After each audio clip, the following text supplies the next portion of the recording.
Sa kubol na ito, ipagdarasal natin ang ikapamamayani ng kapayapaan sa buong mundo. Pagbasa mula sa Ebanghelyo ayon kay San Juan. Tinanong siya ni Judas, hindi Iscariote, Panginoon, bakit po sa amin lamang kayo magpapakilala ng lubusan at hindi sa sanlibutan? Sumagot si Jesus, ang umiibig sa akin ay tutupad ng aking salita.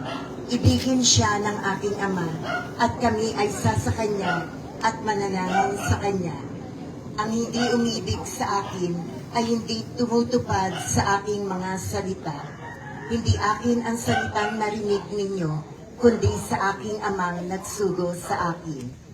Sinabi ko sa inyo ang mga bagay na ito, samantalang kasama pa ninyo ako.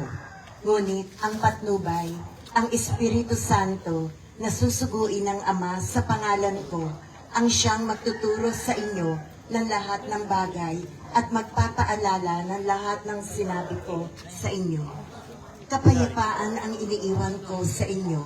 Ang aking kapayapaan ay binibigay ko sa inyo. Hindi ito katulad ng ibinibigay ng sanlibutan. Huwag kayong mabalisa, huwag kayong matakot. Sinasabi ko sa inyo, ako ay aalis, ngunit babalik ako. Kung iniibig ninyo ako at ikagagalak ninyo ang pagpunta ko sa Ama, sapagkat dakila ang Ama kaysa akin. Sinasabi ko ito sa inyo bago pa mangyari, upang kung mangyari na kayo ay mananalig sa akin.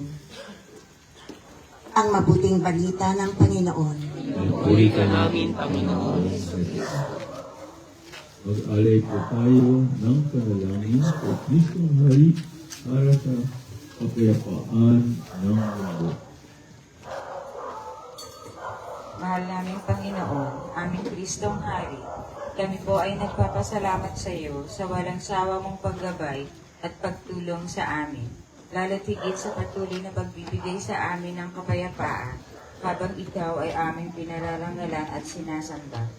Naway maging instrumento kami ng iyong kapayapaan na sa halip na pagkamuhi ay pag-ibig ang aming ipadama sa bawat sakit, pagpapatawad, sa pagdududa, pananalig, sa mga hapis na madarama, pag-asa ang ipaalala, sa bawat pagsuong sa karimlan ng buhay, magsigi sana kaming liwanag at sa bawat kalungkutan, naway mahadlan namin sila ng kasiyahan. Pagbasan mo po ang lahat ng bayan sa mundo, karoon ng kapayapaan, maiwasan ang digmaan. At pasasamuli ang pamilya Sanares, kanilang mga kapitbahay, barangay 53 ng buong parokya, buong siyudad at probinsya Plaza.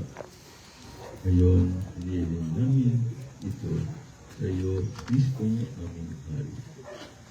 Amen.